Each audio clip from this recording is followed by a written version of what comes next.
Guys, oke, ini kita kan sudah mau pulang ke ke kampung kita. Jadi saya mau kasih lihat teman-teman berapa terowongan atau berapa jalan di bawah tanah yang akan kita lewati teman-teman. Karena di Jepang ini sangat banyak sekali terowongan-terowongan jalan di bawah tanah. Jadi aku mau kasih lihat teman-teman ada berapa terowongan yang kita lalui sampai kita ke rumah. Oke teman-teman, ikuti Endra Story. Let's go. Kita pulang. Dan yang pertama teman-teman, sebelum kita bertemu dengan jalan terowongan atau jalan bawah tanah, yang perlu saya salut di sini yang paling diaspirasi ya. Ini sebuah desa, tapi saya belum ada menemukan yang namanya jalan-jalan yang rusak teman-teman. Jalannya mulus, fasilitas untuk jalan itu sangat mulus. Termasuk dinding, ini ya, dinding gunung itu semua pada dipagar-pagari teman-teman. Untuk agar tidak longsor jatuh ke jalan atau menimpa mobil yang lewat. Seperti ini, semua gunung ini dipagar-pagari dindingnya teman-teman. Ini sangat pedesaan ya, lebih desa dari kampung kita teman-teman.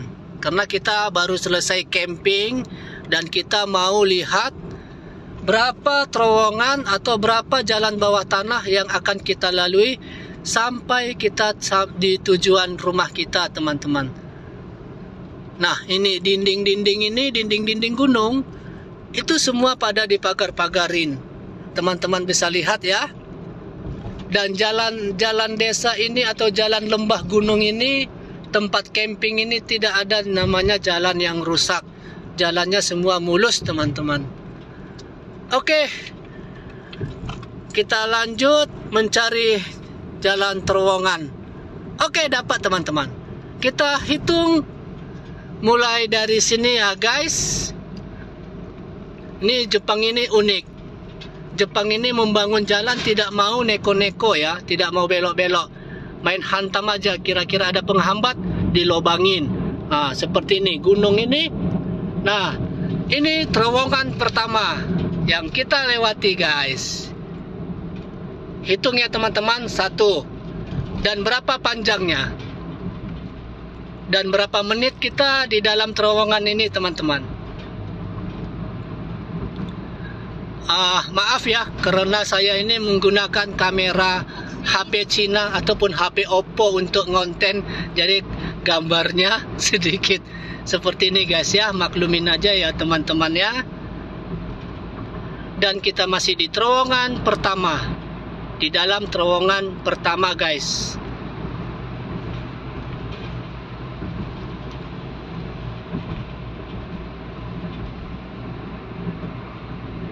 Dan kita keluar. Tapi kita langsung disambut lagi dengan terowongan yang kedua. Hitung ya teman-teman, ini terowongan kedua. Dan berapa lama kita di dalam? Oke, kita masuk di terowongan kedua.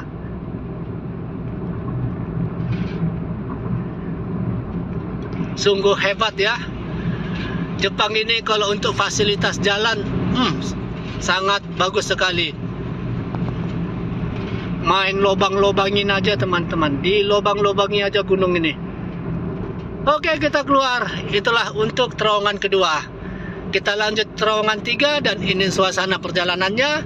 Langsung kita skip aja beberapa menit untuk menghemat waktu ya teman-teman, sampai mendapatkan terowongan yang ketiga.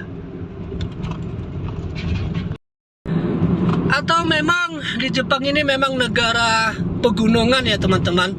Jadi banyak sekali terowongan jalan di pegunungan yang banyak ditemuin. Kalau kita kan di dalam negeri, bagaimana jalan itu sangat jauh, jadinya muter-muter gitu ya kalau dibangun. Kalau di Jepang tidak, lurus lobangin, jumpa gunung lobangin. Itulah di sini teman-teman. Kira-kira ada penghalang, masuk bawah tanah, bikin jalan bawah tanah. Gitu teman-teman kalau di Jepang. Tidak ada yang namanya mutar, tidak ada. Ya sedikit ada, tapi tidak banyak lah. Karena di sini sistemnya sistem lobang aja jalannya. Oke, kita cari langsung terowongan ketiga, guys. Dan masuk kita ke terowongan ketiga. Ini dia terowongan ketiga, teman-teman. Dan di setiap terowongan itu ada lampu ya, penerangan. Dan itu tentu tentulah ya guys, kalau nggak ada lampu ya gelap sekali teman-teman. Oke, terowongan ketiga sudah kita lewatin teman-teman. Next kita masuk ke terowongan keempat. Dan sepertinya di depan itu terowongan keempat teman-teman. Nah itu dia, terowongan keempat kita masukin guys. Dan di kota ya, di kota juga banyak juga terowongan guys. Maksudnya terowongan jalan di bawah tanah ya. Kalau di kota itu jalannya di bawah tanah semua. Ada juga sebagian si terowongan di bawah gunung seperti ini. Nah ini dia guys, teman-teman. Dan kita masuk ke terowongan keempat. Dan berapa lama kita di dalamnya? Di dalam terowongan ini kita berapa lama guys? Hitung sendiri. Tapi ini mungkin cukup panjang. Oh, udah nampak ujungnya teman-teman. Terowongan keempat guys.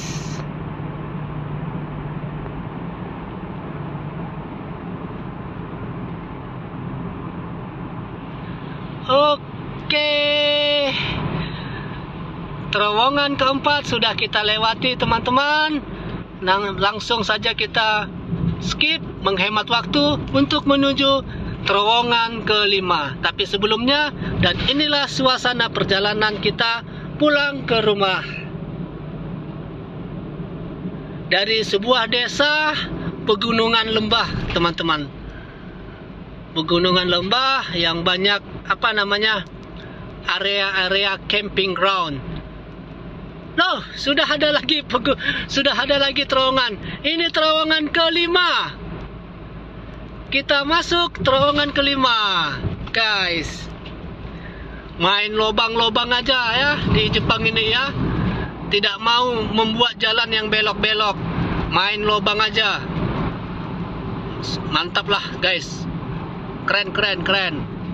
Oke, terowongan kelima sudah kita lewati. Kita masuk ke terowongan keenam. Kita lanjut ke terowongan keenam ya teman-teman. Tapi kita sapa dulu driver kita, driver istri tersayang. Halo sayang. Halo. Oh, dia kenapa stop? Tidak mau. Oh, dia tidak mau teman-teman, mobil yang di belakang menunggu. Karena kalau di Jepang itu mobil tidak boleh sembarangan memotong jalan ya. Jadi istri merasa tidak nyaman kalau dipepet-pepet gitu teman-teman sama mobil yang di belakang, mau santai. Jadi kita istri berhenti dulu, kasih lewat yang di belakang.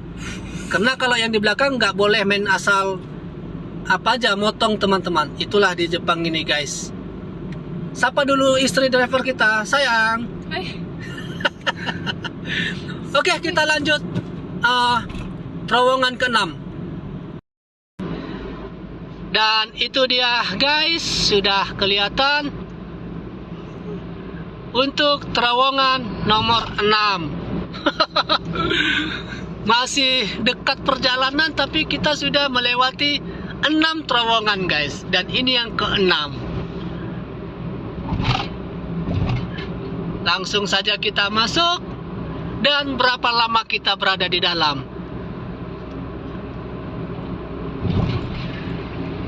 Dan ini dia suasana di dalam terowongan ini guys. Di dalam terowongan ke-6. Sepertinya terowongan ini sangat panjang teman-teman. Belum ada titik-titik sinar matahari. Kelihatan.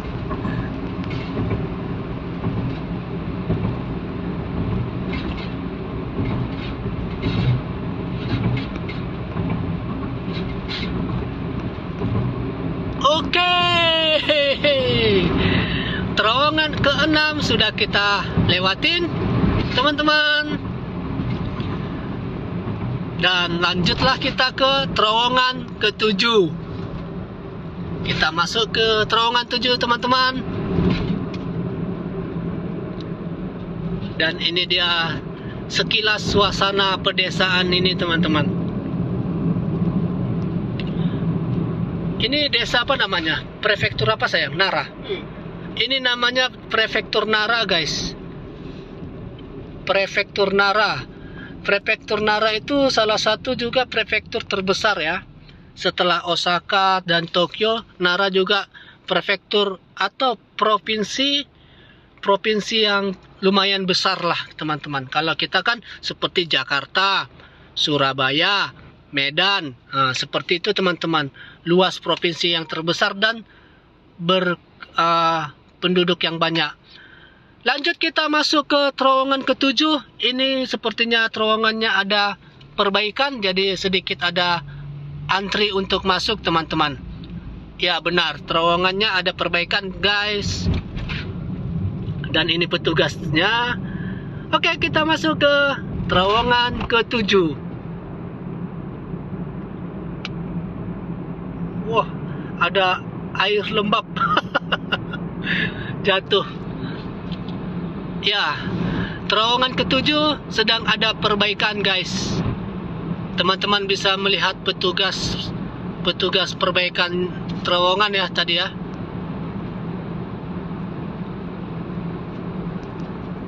Dan terowongan ke-7 ini juga lumayan panjang, teman-teman.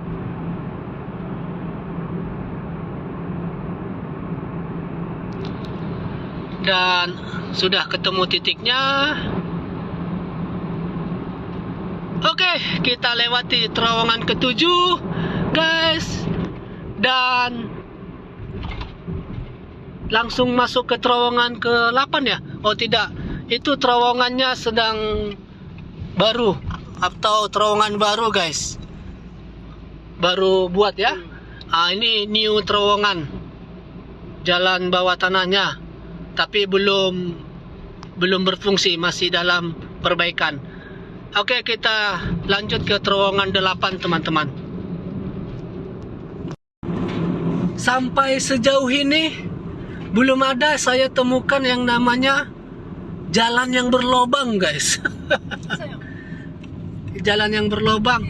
Oke, kita masuk ke terowongan ke-8. Tiba-tiba, teman-teman. Inilah terowongan ke-8 ya, guys. Kecil ya. Dan dinding gunung ini dipagar-pagari sangat rapi. Dan sampah pun nggak ada, aku lihat, guys. Berserakan. Salut memang, salut, guys, teman-teman. Oke, masuk ke terowongan ke-9. Tadi ke-8 sudah kita lewati ya, teman-teman. Kita ke-9.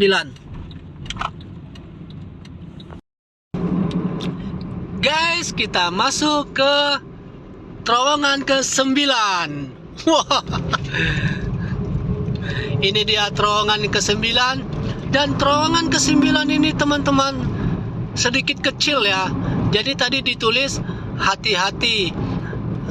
Karena ini terowongan yang sudah tua dan jalannya kecil. Jadi himbauannya kalau berpas-pasan dengan mobil, hati-hati, guys, karena lebarnya kecil gitu, teman-teman.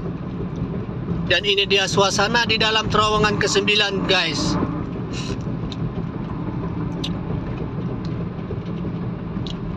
Cukup panjang juga ya, guys, teman-teman.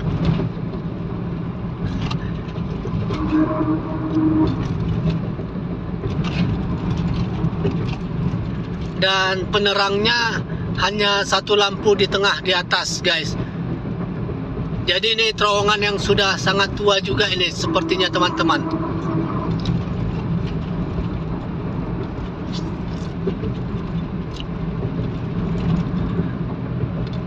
Oke, ujungnya sudah kelihatan, guys, untuk terowongan ke-9. Dan ini dia akhir dari terowongan ke-9, teman-teman. Oke, kita lanjut ke terowongan ke-10 guys. Teman-teman, langsung saja kita ke terowongan 10. Wah, sudah 10 aja terowongan yang kita lewati ya teman-teman. Padahal kita masih jauh ini. Masih jauh dari tempat kita tinggal. Sebelum kita bertemu dengan terowongan ke-10, kita sapa dulu driver kita. Pelan-pelan, Bu supir. Ibu supir pelan-pelan. Lagi fokus driver ya teman-teman. Oke, langsung ke terowongan 10 guys. Dan terowongan ke-10 teman-teman. Dan terowongan ke-10 ini juga sedikit sedikit tua juga guys, dan sedikit kecil. Ada himbauan juga tadi untuk hati-hati karena lebarnya kecil. Ini dia terowongan ke-10 guys teman-teman. Sudah 10 terowongan loh kita lewati guys teman-teman. Dan ini dia ujungnya untuk terowongan ke-10. Lanjut ke terowongan berikutnya, apakah masih ada? Kalau aku pikir masih ada teman-teman. Kita next ke terowongan ke-11. Masuklah kita ke terowongan ke-11 teman-teman. Dan inilah dia terowongan ke-11. Tapi dia sangat kecil. Nah, itu dia yang ke-11. Apakah masih ada? Lanjut kita cari teman-teman. Untuk terowongan ke-12.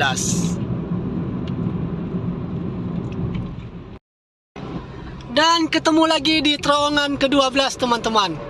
Dan ini dia terowongan ke-12. Dan terowongan ini sangat panjang teman-teman. Itu bisa kita lihat betapa gelapnya di dalam. Suasana di dalam terowongan ini ya, gelap.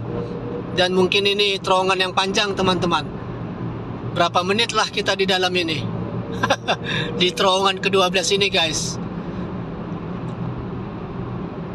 Ini sepertinya gunungnya besar sekali teman-teman. Sehingga terowongan ini panjang.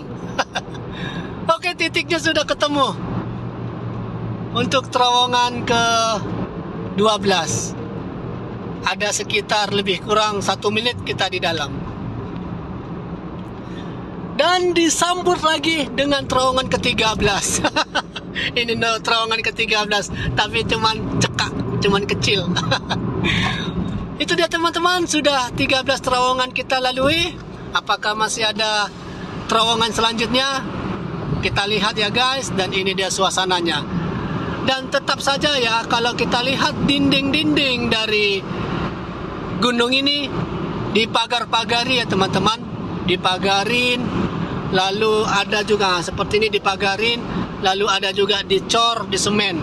Jadi jalan ini aman dari longsor teman-teman. Ya, walaupun kita nggak tahu ya namanya naas, tapi bisa dikategorikan jalan ini aman dari longsor bukit teman-teman, karena dipagari dindingnya dipagari.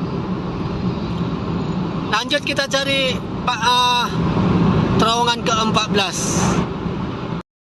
Oke, masuklah kita ke terowongan ke-14 teman-teman. Ini dia terowongan ke-14. Tidak terlalu panjang. Tapi itulah dia terowongan ke-14 yang kita lalui. Lanjut kita ke terowongan ke-15 teman-teman kalau ada. Dan ini suasananya masih dalam perjalanan. Dan masuk kita ke terowongan ke-15. Wah, sudah 15 terowongan guys. Sudah 15 terowongan kita lewatin teman-teman. Waduh, memang ya, untuk fasilitas jalan di Jepang ini memang standarnya tinggi sekali ya. luar biasa. Ya, walaupun alasannya negara ini negara pegunungan, tapi keseriusan pembangunan jalan ini harus diapresiasi teman-teman. Baik dari dinding-dinding jalan yang dipagar-pagari besi dan terowongan-terowongan yang dibuat sebanyak mungkin agar perjalanan itu agar tidak lama di jalan ataupun muter-muter. Luar biasa guys. Oke, lanjut kita cari terowongan ke berikutnya. Terowongan 16. Dan teman-teman, ternyata terowongan yang kita lewatin hanya 15 terowongan ya teman-teman. Tidak ada sampai 16. Dan itu juga sangat banyak sekali. Karena kita sudah masuk ke area wilayah provinsi kita. Di pinggiran provinsi kita tidak ada terowongan ya teman-teman. Kecuali kalau kita pergi ke ibu kota Osaka, itu banyak terowongan bawah tanah. Tapi kalau ini kan kita mau ke rumah desa kita, Osaka pedesaan, tidak ada terowongan teman-teman. Oke guys, teman-teman, ya itulah dia suasana perjalanan kita pulang dari desa provinsi sebelah ke tempat provinsi kita, yang kita melewatin sebanyak 15 terowongan ya teman-teman. Ya begitulah dia suasananya guys di Jepang. Jalan itu semua dilobang-lobangi. Yang penting bisa lancar dalam perjalanan. Mungkin itulah sepertinya. Oke, terima kasih teman-teman sudah mengikuti perjalanan kita pulang untuk melihat suasana perjalanan terowongan. Sayang, sampai jumpa di video Endra Story selanjutnya teman-teman. Oke, bye-bye.